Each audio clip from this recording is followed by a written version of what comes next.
Good morning everyone. આગળ આપણે જોઈએ ડીએનએ જનીન દ્રવ્ય હોવાની સાબિતી આપતો હર્શી ચેઝનો પ્રયોગ.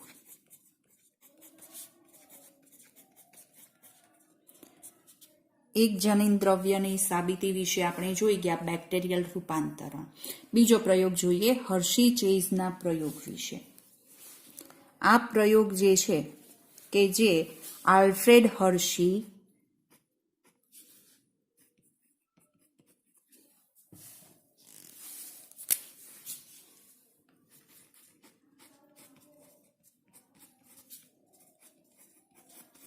અને માર્થા ચેઝ. આલ્ફ્રેડ હર્શી અને માર્થા ચેઝ નામના જે વૈજ્ઞાનિક હતા કે જેને 1952માં આ પ્રયોગ કરેલા હતા. તેઓએ પ્રયોગમાં બેક્ટેરિયાને ચેપગ્રસ્ત કરતા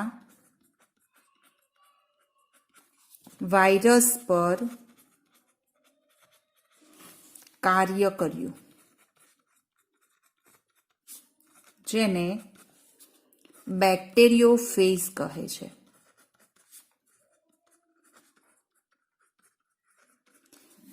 બેક્ટેરિયાને ચેપગ્રસ્ત કરતા વાયરસ જેને બેક્ટેરિયોફેજ તરીકે ઓળખાય છે.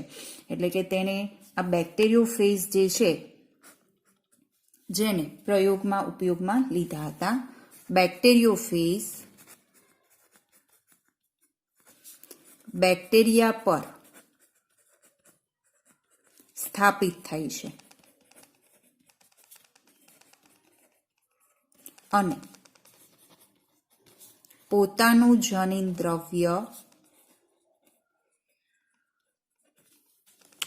બેક્ટેરિયામાં દાખલ કરે છે.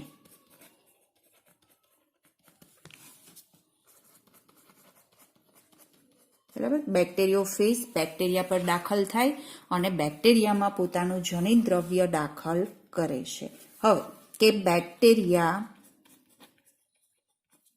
વાયરસના આનુવંશિક દ્રવ્યના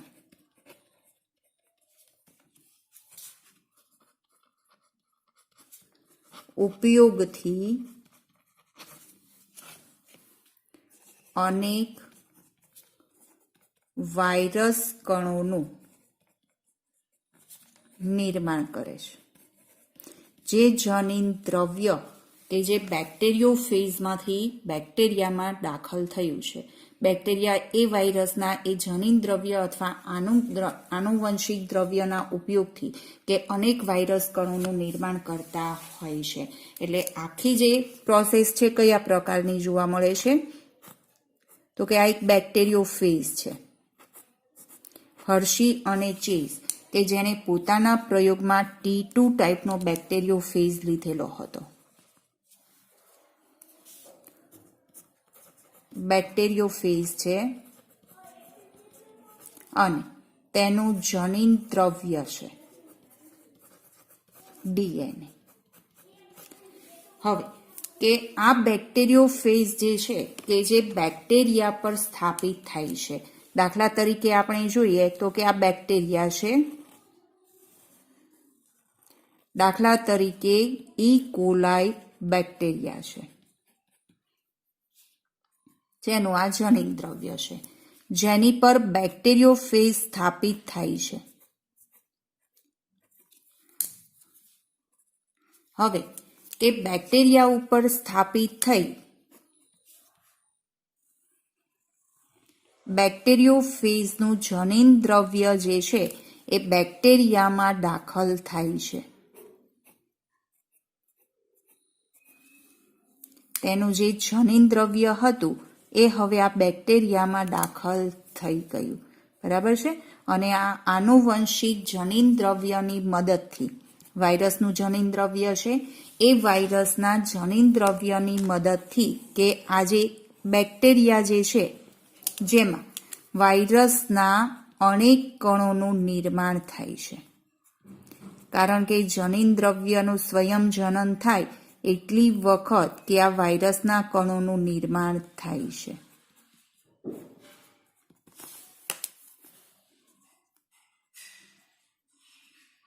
ખ્યાલ આવ્યો? આપણે જે સેન્ટેન્સ અથવા થિયરી અહીંયા જોઈ એના વિશે. બેક્ટેરિયોફેઝ, બેક્ટેરિયા પર દાખલ થાય, બેક્ટેરિયા પર દાખલ થઈ વાયરસ પોતાનું જનીન દ્રવ્ય બેક્ટેરિયામાં દાખલ કરે છે. હવે કે વાયરસનું જે જનીન દ્રવ્ય દાખલ થયું છે એની મદદથી બેક્ટેરિયા વાયરસના અનેક કણોનું નિર્માણ કરતા હોય છે. હવે જોઈએ આગળ આપણે.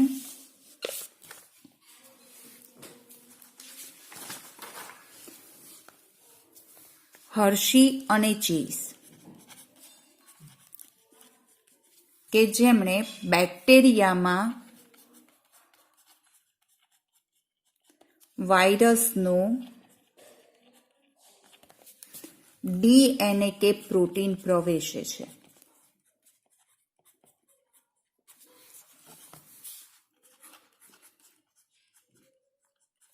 તે જાણવા માટે પ્રયોગો કર્યા. હજી ખ્યાલ નહોતો કે વાયરસનું ડીએનએ કે વાયરસનું પ્રોટીન જે છે એ બેક્ટેરિયામાં દાખલ થાય છે. એ જાણવા માટે તેને પ્રયોગ કરેલા હતા અને આ પ્રયોગની અંદર કે કેટલાક વાયરસ જે છે જેને રેડિયો એક્ટિવ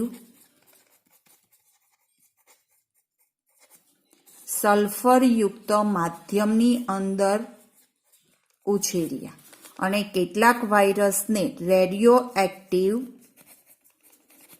ફોસ્ફરસના માધ્યમની અંદર ઉછેરેલા હતા. બરાબર? હવે કે જે રેડિયો એક્ટિવ સલ્ફરયુક્ત માધ્યમની અંદર જે કંઈ પણ વાયરસ હતા તેમાં રેડિયો એક્ટિવ પ્રોટીન હતું, પણ રેડિયો એક્ટિવ ડીએનએ ન હતું. બરાબર છે? કારણ કે ડીએનએ સલ્ફર ધરાવતું નથી. હવે વાયરસને જે માધ્યમમાં ઉછેરેલા છે એ માધ્યમ કયું ઘટક ધરાવે છે? Radio active sulphur. એટલે જેને જરૂર છે એ માધ્યમમાંથી જે ઘટકની જરૂર છે પ્રાપ્ત કરશે, રેડિયો એક્ટિવ સલ્ફર પ્રાપ્ત કરશે. પણ એ રેડિયો એક્ટિવ સલ્ફરમાં ઉછેરેલા જે વાયરસ હતા એમાં ફક્ત રેડિયો એક્ટિવ પ્રોટીન હતું, કારણ કે પ્રોટીનના બંધારણમાં એમિનો એસિડ મિથિયોનિન જેવા જે આપણે જોઈ ગયા કે જે સલ્ફર ઘટક ધરાવે છે. એટલે કે રેડિયો એક્ટિવ પ્રોટીન હતું પણ ડીએનએ રેડિયો એક્ટિવ હતું નહીં, કારણ કે ડીએનએ સલ્ફર ધરાવતું નથી. તે પેન્ટોઝ શર્કરા, નાઇટ્રોજન બેઝ અને ફોસ્ફરસ ધરાવે છે.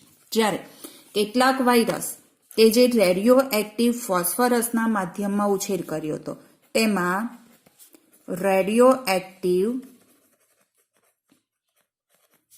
ડીએનએ જોવા મળ્યું, પણ રેડિયો એક્ટિવ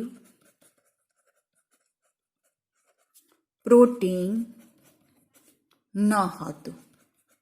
બરાબર? કારણ કે ડીએનએમાં ફોસ્ફરસ હોય છે, પણ પ્રોટીનમાં ફોસ્ફરસ હોતું નથી. બરાબર છે? જેથી તેમાં ફક્ત રેડિયો એક્ટિવ ડીએનએ હતું. હવે કે આ બંને રેડિયો એક્ટિવ કરેલા જે વાયરસ છે જેને ઈ કોલાઈ પર સ્થાપિત કર્યા, કે આ જે રેડિયો એક્ટિવ વાયરસ જે હતા અથવા રેડિયો એક્ટિવ બેક્ટેરિયા ફેઝ જે હતા જેને ઈ કોલાઈ બેક્ટેરિયા પર સ્થાપિત કર્યા. હવે ઈ કોલાઈ બેક્ટેરિયા ઉપર સ્થાપિત કરતા કે સંક્રમણ જેમ જેમ આગળ વધે છે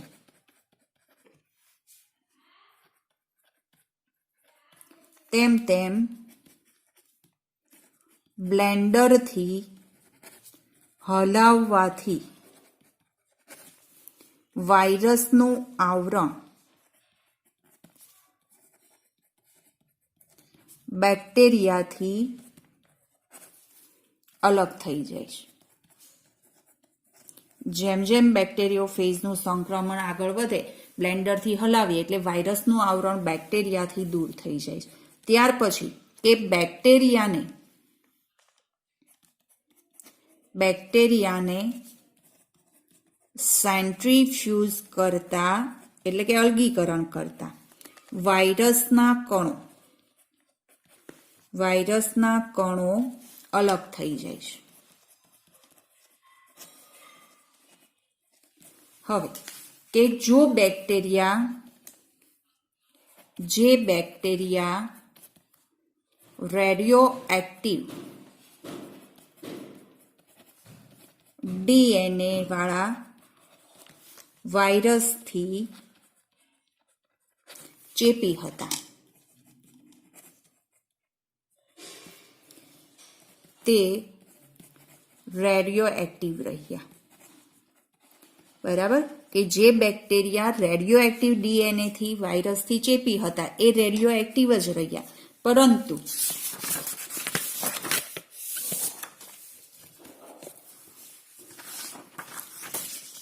જે બેક્ટેરિયા કે રેડિયો એક્ટિવ પ્રોટીન યુક્ત વાયરસથી ચેપી થયા ન હતા, બરાબર, તે રેડિયો એક્ટિવ ના થયા. એટલે કે જે રેડિયો એક્ટિવ પ્રોટીન યુક્ત વાયરસથી ચેપી હતા તે રેડિયો એક્ટિવ થતા નથી. અને તેથી સ્પષ્ટ થાય કે બેક્ટેરિયામાં પ્રવેશતું દ્રવ્ય DNA છે, નહીં કે પ્રોટીન. અને આમ વાયરસમાંથી કે બેક્ટેરિયામાં પ્રવેશ કરતું જે દ્રવ્ય છે એ કયું છે? DNA છે. પ્રોટીન પ્રવેશ કરતું નથી. એટલે આ પ્રયોગથી સાબિત થઈ ગયું કે જનીન દ્રવ્ય જે છે કે જે DNA જોવા મળે છે. આખો જે ચાર્ટ આપણને આપેલો છે એ આપણે સમજીએ, બુકની અંદર આપેલો છે. હવે અહીંયા આપણે જોઈએ તો કે બેક્ટેરિયોફેજ છે બંને. હર્શી ચેઝે કે પોતાના પ્રયોગની અંદર T2 ટાઈપનો બેક્ટેરિયોફેજ લીધો હતો. હવે આ બેક્ટેરિયોફેજ જે છે કે જે રેડિયો એક્ટિવ સલ્ફેટ યુક્ત દ્વારા અંકિત કરાયેલા અથવા એના માધ્યમમાં ઉછેરેલો બેક્ટેરિયોફેજ છે. જ્યારે અહીંયા જે આપેલો બેક્ટેરિયોફેજ છે રેડિયો એક્ટિવ ફોસ્ફરસ યુક્ત માધ્યમમાં ઉછેરેલા બેક્ટેરિયોફેજ છે. હવે બંને બેક્ટેરિયોફેજ કે જેનું આ ઈ કોલાઈ બેક્ટેરિયા જે છે કે જેમાં સંક્રમણ કરવામાં આવે છે એટલે કે સ્થાપિત કરવામાં આવ્યા, જેથી અને સ્થાપિત થયા પછી એ બ્લેન્ડિંગ કરવામાં આવે છે, બ્લેન્ડરથી હલાવવામાં આવે છે. અને બ્લેન્ડરથી હલાવતા કે આ જે વાયરસનું આવરણ છે એ બેક્ટેરિયાથી દૂર થઈ જાય છે. જો વાયરસનું આવરણ બેક્ટેરિયાથી દૂર થઈ ગયું પછી કે આ બેક્ટેરિયા જે છે એનું સેન્ટ્રીફ્યુગેશન કરવામાં આવે છે. તો સેન્ટ્રીફ્યુગેશન કરતા ખ્યાલ આવ્યો કે કોષમાં રેડિયો એક્ટિવ સલ્ફર જોવા મળ્યું નહીં. આ રેડિયો એક્ટિવ સલ્ફરથી સંક્રમિત કરેલા બેક્ટેરિયા છે, બરાબર છે, પણ કે જેની અંદર કોષમાં રેડિયો એક્ટિવ સલ્ફર જોવા મળ્યું નહીં. પણ જે નિતાર હતો એ નિતારમાં રેડિયો એક્ટિવ સલ્ફર જોવા મળેલું હતું. શા માટે કોષમાં નહોતું? કારણ કે DNA જે છે એ DNA સલ્ફર ધરાવતું નથી. અને અહીંયા ટ્રાન્સફર કયું થયું છે? DNA. એટલે કે અહીંયા જે પ્રોટીન છે એ પ્રોટીન કે જે વાયરસમાંથી બેક્ટેરિયામાં દાખલ થતું નથી, જેથી કોષમાં કે આ રેડિયો એક્ટિવ સલ્ફર જોવા મળ્યું નથી. જ્યારે રેડિયો એક્ટિવ ફોસ્ફરસ દ્વારા જે સંક્રમિત બેક્ટેરિયોફેજ હતા એના સંક્રમણની અંદર કે સેન્ટ્રીફ્યુગેશન કરતા કોષમાં રેડિયો એક્ટિવ ફોસ્ફરસ જોવા મળ્યું હતું.